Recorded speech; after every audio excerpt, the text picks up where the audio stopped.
राधे राधे दोस्तों, जय श्री कृष्णा। स्वागत है आपका हमारे चैनल पर। आइए आज हम सुनेंगे अन्नकूट या गोवर्धन पूजा की कथा। कार्तिक मास शुक्ल पक्ष की प्रतिपदा तिथि के दिन गोवर्धन पूजन किया जाता है। इस दिन विशेष प्रकार से गोबर की गोवर्धन जी की आकृति बनाकर और उनका पूजन किया जाता है। साथ ही भगवान श्री कृष्ण की और माता लक्ष्मी का भी पूजन किया जाता है।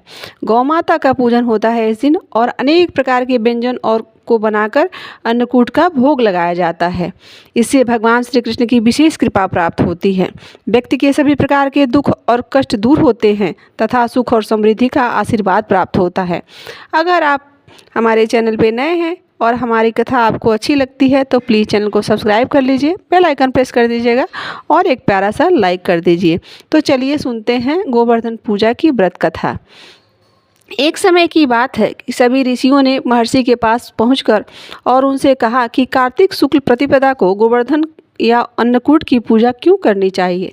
तब ऋषियों ने महर्षि से जब यह बात पूछी कि गोवर्धन कौन है और उनकी पूजा क्यों तथा कैसे करनी चाहिए, इसका क्या फल होता है, इस फल का विधान विस्तार से कहकर हमें कृतार्थ करें। महर्षि बोले कि एक समय की बात है, भगवान श्री कृष्ण अपने सखा और गोप ग्वालों के साथ गौओं को चराते हुए गोवर्धन पर्वत की तराई में पहुंच गए और वहां पहुंचकर उन्होंने देखा कि हजारों गोपियां 56 प्रकार के भोजन बनाकर और बड़े ही उत्साह से नाच गाकर उत्सव मना रही थी। पूरे ब्रज में तरह तरह के मिष्ठान तथा पकवान बनाए जा रहे थे।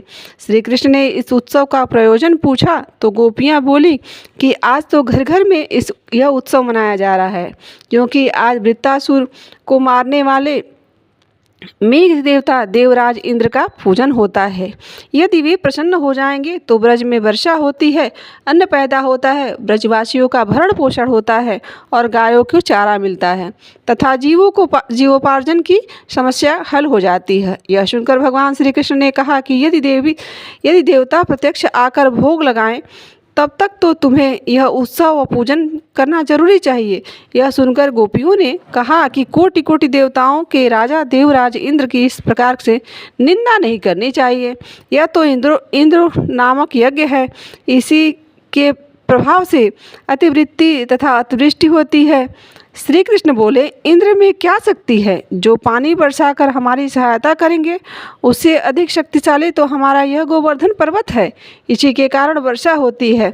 अतः हमें इंद्र से भी बलवान गोवर्धन की पूजा करनी चाहिए।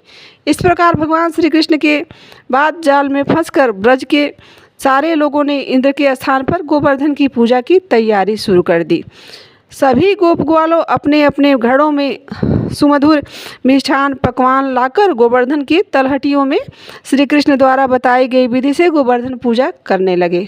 उधर श्री कृष्ण ने अपने आदिदेविक रूप से पर्वत के प्रवेश करके ब्रजवासियों के द्वारा लाए गए सभी पदार्थों को खा लिया, उन सबको आशीर्वाद दिया और ब्रजवासी अपने यज्ञ को सफल बनाकर बड़े प्रसन्न हुए। तभी नारद मुनि इंद्र यज्ञ देखने की इच्छा से वहां आए।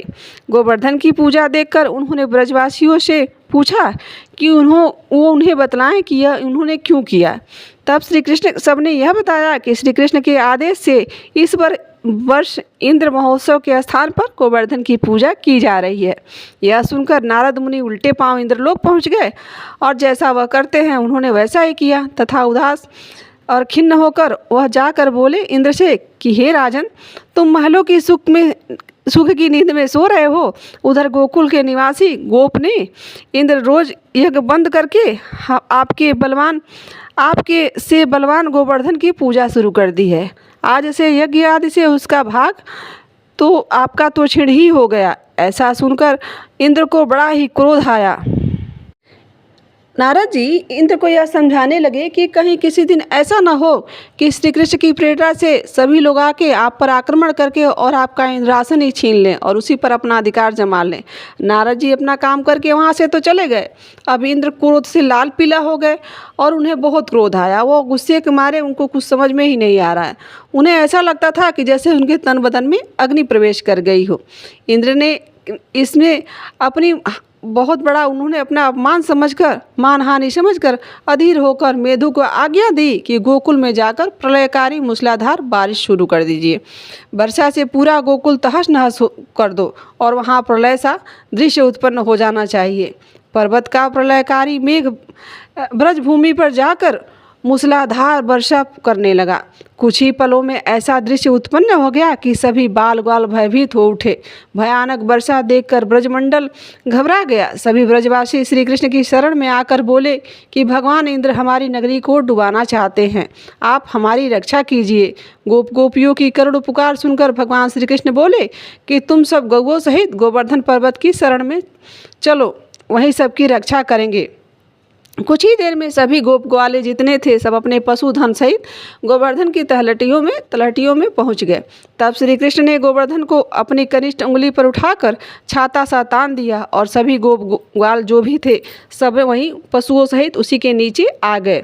7 दिन तक बहुत भयानक वर्षा होने के बाद गोप गोपियों ने उसी समय उस 7 दिनों तक उसी पर्वत के नीचे ही सबने निवास किया।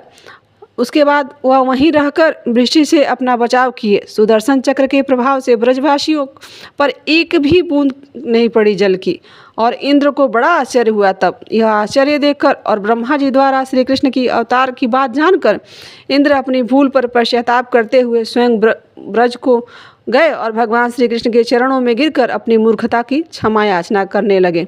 7वें दिन श्री कृष्ण ने गोवर्धन को नीचे रखा और ब्रजवासियों से कहा कि अब तुम प्रतिदिन गोवर्धन की पूजा व अन्नकूट का पर्व मनाया करो।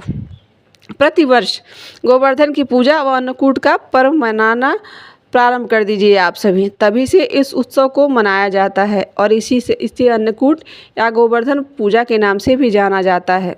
तो प्रेम से बोलिए भगवान श्री कृष्ण की जय, गोवर्धन महाराज की जय। तो आज के लिए इतना ही। मिलते हैं किसी और कथा और कहानी के साथ। उम्मीद करते हैं कि आपको आज की कथा अच्छी लगी होगी।